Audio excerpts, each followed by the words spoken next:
السلام عليكم متتبعين قناة ام غزال، لاباس عليكم؟ راكم على خير ان شاء الله، تكونوا على خير وبخير وتكونوا بالتمام الصحي ان شاء الله. اليوم ان شاء الله غنحضروا هذا الفقاس مناسبة عيد المولد النبوي ان شاء الله، مبقى ليه والو. الفقاس ضروري في المائدة تاع الافطار تاع الاعياد. تبارك الله ما شاء الله، بكميه تاع الزرارع هكذايا.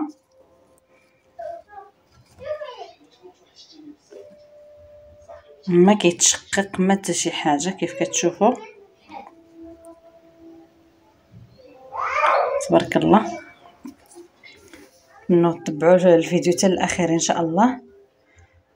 يلا البنات ندوزو ان شاء الله لطريقه التحضير، وعملوا البارطاج الفيديو ولايك الفيديو البنات الله يحفظكم. يلا ندوزو ان شاء الله نحضروا على بركه الله البنات. ان شاء الله غنحضروا اليوم كيف قلنا الفقاس ضروري يكون حاضر في المائده تاع الفطر تاع الاعياد وتاع يعني مناسبات، ضروري الفقاس.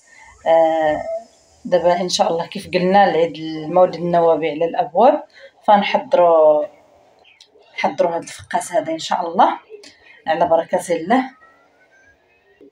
نصبر البيض، غادي نوضع البيض هو الاول. عندي 3 البيضات كاملين، وعندي النصف تاع الوحده الابيض، الصفر خليته باش نزين به.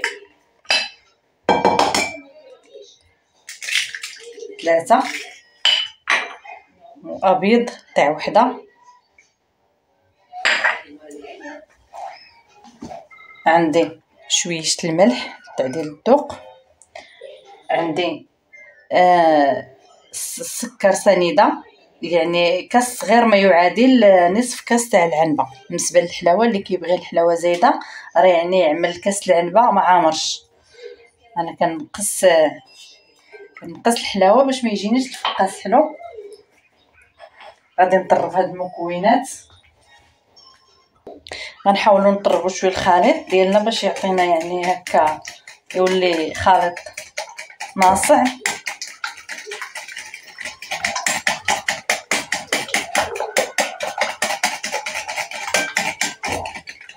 صافي البنات كنطربوا حتى كيولي هكذايا. غادي نضيف كاس تاع العنبه تاع زيت نباتيه،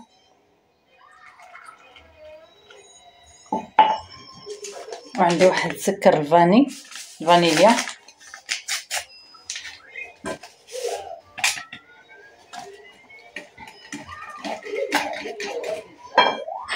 عندي هنايا شويه حب الحلاوه، حبه الحلاوه يعني هي كتبان لكم كل منطقه كيفاش كيسميوها. وعندي شويه النافع، شويه من كل حاجه.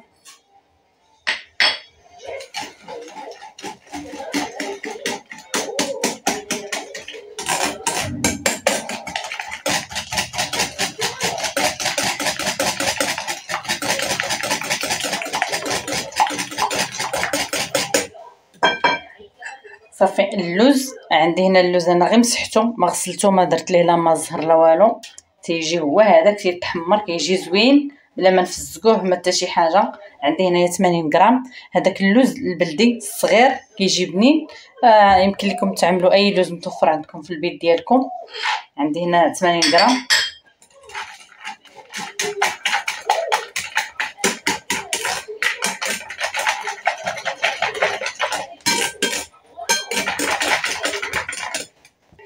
صافي البنات غادي نضيف واحد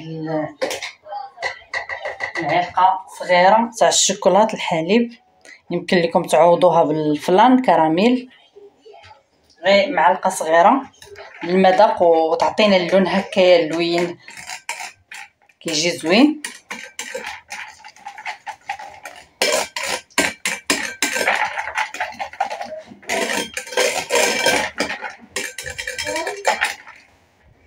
صافي البنات دابا غنزولص الفوي.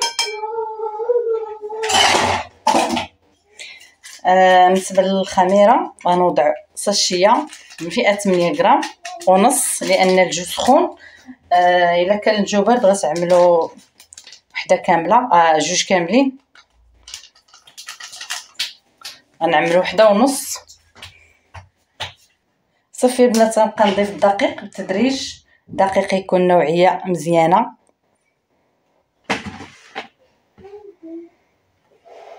وانا كنخلط بلا سباتول حتى تتقل ليا العجينه، عاد باش غادي نستعمل يدي.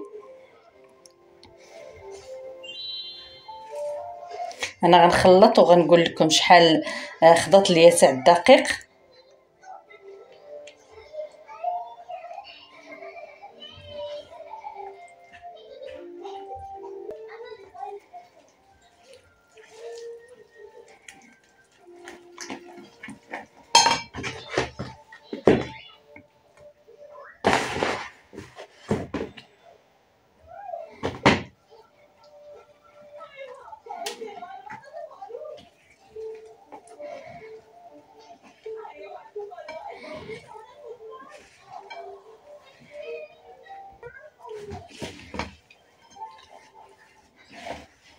صافي البنات العجينه تقالت. انا غادي نحيد لاسباتول ونخدم بيدي باش نحس بالقوام تاع العجين. العجينه مازال طريه، مازال لازمها الدقيق.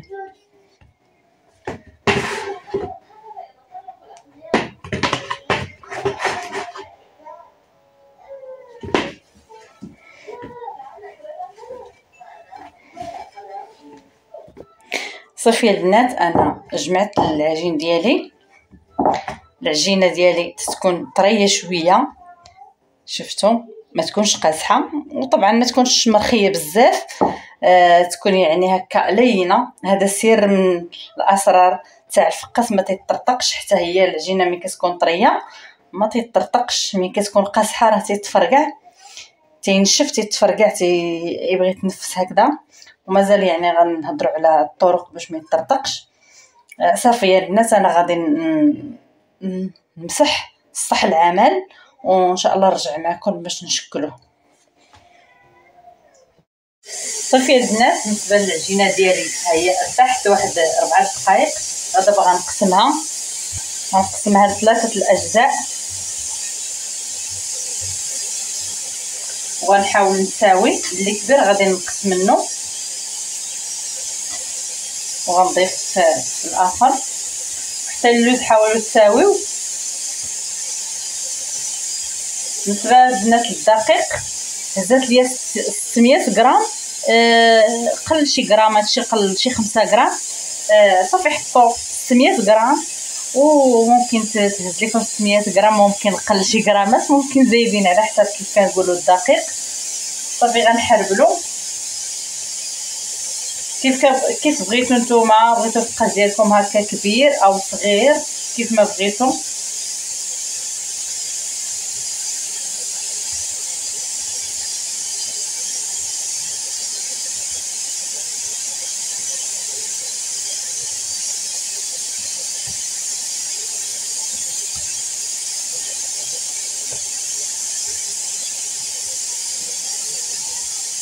باش كيجي هكا من الداخل مهوي. كديروا ليه هاد العمليه كيجي من الداخل مهوي، حتى الجهات يجيو ليا مقادين. صافي وكنحربل.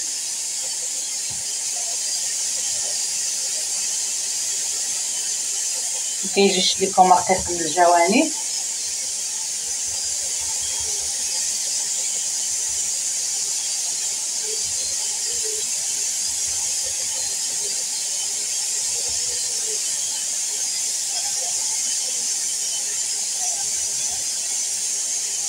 درسو شويه هكذا باش ما كيجيش غليظ.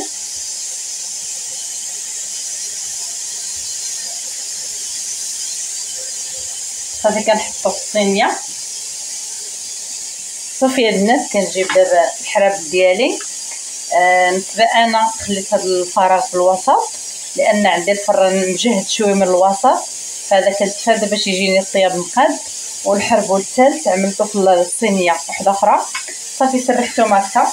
ونتبع عندي هنا اصفر البيضه اللي خليت، عملت معاه واحد شويه تاع قهوه سريعه الذوبان، واحد قطيره تاع الخل.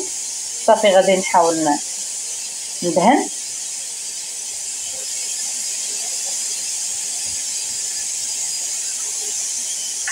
بالنسبه للفرن البنات حطوا فيه الفقاس وهو بارد، كي تشعلوه حطوا فيه الفقاس وحاول الحراره تكون يعني بالنسبه للفران تاع الكهرباء تكون على 160 ماشي 180 باش الفقاس ديالنا ما كيبقاش لينا معجن من داخل يعني ياخذ الطياب ويطيب على راحته وما العافيه ملي كتكون مجهده يعني كتشعشع هكا وتتحرق الفقاس من التحت وكيبقى خضر وفي نفس الوقت كيطرطق. خليوه يطيب على راحته. الا كان الفران ديالكم مجهد حاولوا تبسموه شويه تخليوه هكا شويش محلول. صافي يا البنات بالنسبه للفران تاع الغاز فاش كتسخنوه وكتنقصوا الحراره صافي كتخليوه يطيب بنفس الطريقه، يطيب من التحت ومن الاعلى. عندي هنا كردو كتقبوا به حتى هاد العمليه كتخلي ما يطرطقش لينا الفقاس ديالنا. بالنسبه للبنات اللي ما تيعملوش الفقاس ديما يعني ما كيطلعش ليهم وكيطرطق ليهم بحال هكا راه ما غيطرطقش الفقاس، كيتنفس كيخرج ديك الهواء اللي فيه صافي ما تخافيش منه يطرطق. صافي يا البنات دابا غنجيب الجنجلان غنغطيه بكميه مهمه من الجنجلان. عندي هنا الجنجلان، اين الجنجلان عندك الابيض او هذا الاحمر اللي عندك يمكن لك تخدمي به اولا اللي حبيت. صافي كديري يدك باش ما هكا الجنجلان ما يضيع لكش لتحت بزاف. هذا غادي نعمروه بالجنجلان غيجي هكا عطينا المنظر الجنجلان من الاعلى. هذا هو علاش ما درتش الجنجلان في الوسط، عملت غير اللوز لان غادي نعمل واحد الكميه مهمه.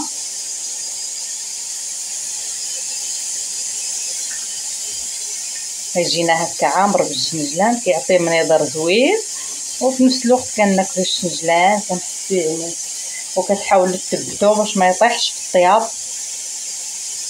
ثبتوه يلصق على ابيض البيض او اصفر البيض هكا غير بيدكم ملي كيثبت صافي كيلصق ما كتحاول ما يطيحش. صافي هاد الناس هكا انتم كيف شفتوا.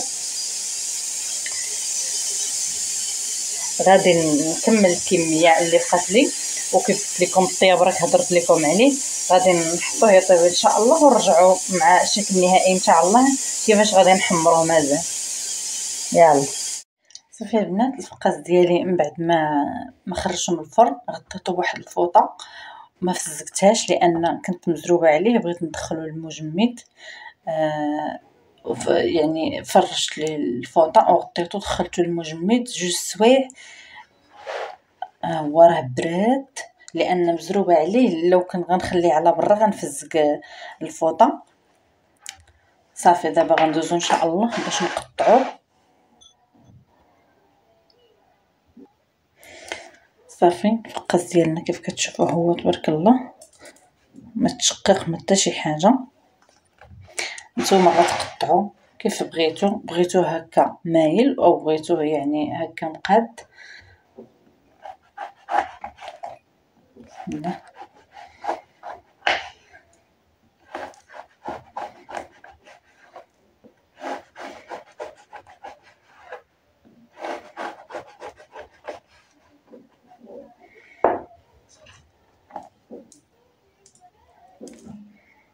كيف كتشوفوا كنقطعوا يعني نيشان انا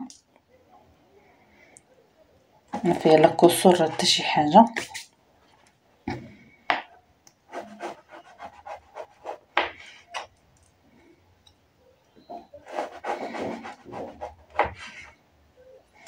بالنسبه للسمك هانتوما كتشوفوا كيفاش السمك ديالو يكون متوسط.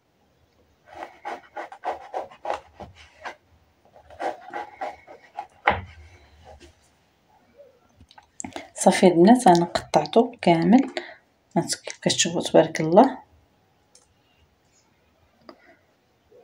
كاين شي بلايص ما جاش فيهم اللوز لان ما يمكنش تحكموا فيه لكن تبارك الله طلع زوين في التقطيعه كيف كتشوفوا. والسكين لازم يكون السكين حاد، يكون السكين حاد باش يعني يساعدنا في القطيع. نجيب واحد الصينيه صافي كنستفو هكذايا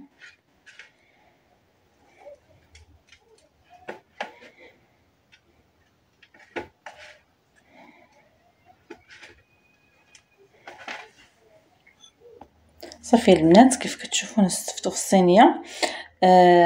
انا غنستمر هكذا، غنكمل كاع القطع اللي عندي غنقطعهم بنفس الطريقه وغنحطهم في صينيه اخرى، وغادي ندخل هذا الفرن على النار مهيله غير من الاعلى، على النار مهيله. كنأكد البنات باش يطاب لينا الفقاس وما يتشنشطش لينا، ما يتحرقش من الفوق، على النار مهيله حتى كيطيب لينا. يعني كنحاول نساويو الطياب وكنقلبوه، ملي كيطيب كنقلبوه مره اخرى يطيب على جهه اخرى.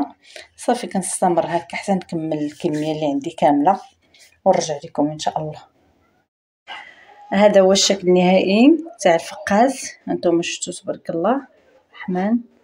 بالنسبه للطياب هكا غير مذهب، عفوا. نتوما لكم الاختيار، ممكن تحمروه اكثر كيجي هشيش تبارك الله. الصحه والراحه البنات، نتمنى ينال اعجابكم ان شاء الله وتحضروه في بيوتكم. يلا بسلامه عليكم، نتلاقاكم في فيديو المقبل ان شاء الله. باي باي.